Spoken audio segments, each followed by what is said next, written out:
Kondisi masyarakat Islam waktu itu yang terpuruk menjadi perhatian utama para ulama Islam pada masa itu, sehingga kebangkitan Islam dimulai dengan Assalamualaikum warahmatullahi wabarakatuh. Selamat datang di Al-Falah Channel, sebuah channel yang membahas tentang seputar sejarah Islam.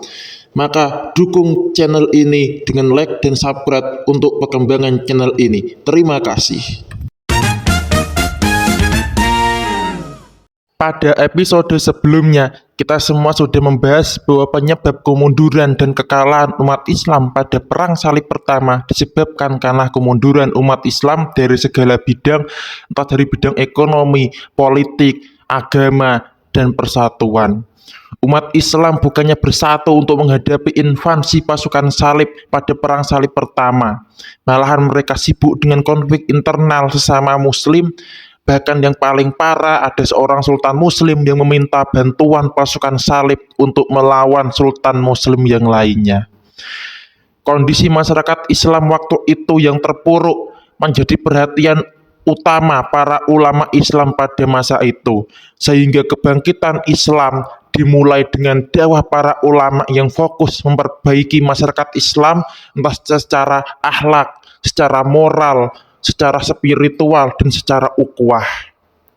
Sehingga dakwah pun dimulai dengan dakwah serentak para ulama yang fokus memperbaiki umat Islam secara akhlak, ukhuwah, dan spiritual. Pada periode dakwah ini, tokoh yang terkenal pada periode ini adalah Nizam al-Mulk, seorang wazir dari dinasti Seljuk, dan Syekh Al-Ghazali.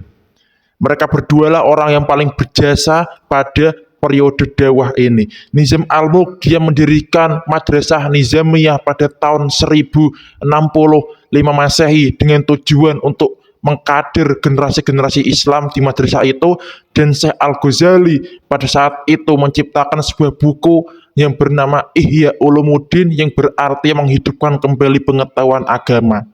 Beliau menciptakan kitab itu karena melihat kondisi masyarakat Islam yang terpuruk secara moral dan spiritual, sehingga dengan mudah dikalahkan oleh pasukan salib. Sehingga beliau menciptakan kitab Ihya Ulumuddin dengan tujuan untuk memperbaiki akidah dan akhlak dan ibadah kaum umat Islam pada saat itu. Setelah sekian lama berjuang, akhirnya dakwah para ulama ini membuahkan hasil dengan munculnya kebangkitan Islam pada salah satu kesultanan Islam, yaitu yang bernama Dinasti Zankiyah yang dipimpin oleh Imaduddin Zanki. Gimanakah awal perjuangan dari Dinasti Zankiyah ini, dan gimanakah dari awal perjuangan Imaduddin Zanki ini dalam menjadi pelopor pertama perlawanan terhadap tentara salib?